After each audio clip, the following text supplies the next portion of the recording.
Champions ట్రోఫీలో భాగంగా దుబాయ్లో ఇండియా పాకిస్తాన్ మ్యాచ్ జోరుగా కొనసాగుతోంది.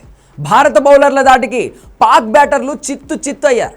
భారత బౌలర్లు మరో 2 బంతులు మిగిలి ఉండగానే పాకిస్తాన్ను ఆల్అవుట్ చేశారు. ఆల్అవుట్ సమయానికి పాకిస్తాన్ బ్యాటర్లు 241 స్కోరుతో ముగించారు.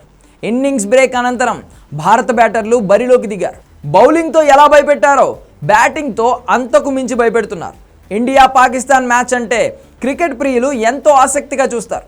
ఈ క్రమంలోనే లైవ్ మ్యాచ్ను తిలకించేందుకు క్రికెట్ అభిమానులు పెద్ద ఎత్తున దుబాయ్ తరలి వెళ్లారు. ఇందులో సినీ రాజకీయ ప్రముఖులు కూడా ఉన్నారు. వీరంతా దుబాయ్ ఇంటర్నేషనల్ స్టేడియంలో సందడి చేశారు. వీరిలో పద్మవిభూషణ్ మెగాస్టార్ చిరంజీవి స్పెషల్ అట్రాక్షన్గా నిలిచారు.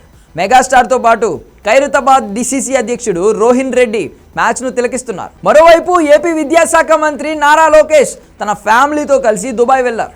టీమిండియా జెర్సీతో కొడుకుతో కలిసి స్టేడియంలో సందడి చేశారు.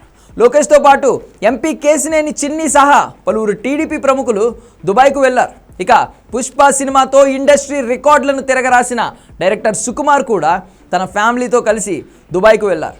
కొడుకు కూతురుతో కలిసి స్టేడియంలో కేరింతలు కొడుతూ మ్యాచ్ చూశారు. ప్రస్తుతం వీళ్ళ ఫోటోలు వీడియోలు ఇంటర్నెట్లో వైరల్ అవుతున్నాయి. వీటితో పాటు మహేంద్ర సింగ్ ధోని క్రికెట్ చూస్తున్న వీడియోలు ఫోటోలు ఇంటర్నెట్లో వైరల్ అవుతున్నాయి.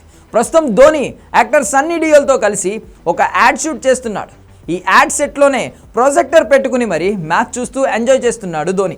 నార్మల్గా సెలబ్రిటీస్ని చూస్తే అంతా కేరింతలు కొడుతూ ఎగ్జైట్ అవుతూ ఉంటారు. కానీ ఇక్కడ మాత్రం స్టార్స్ ఆడియన్స్లా మారి టీమిండియా ఉగ్ర రూపాన్ని చూస్తూ ఎంజాయ్ చేస్తున్నారు.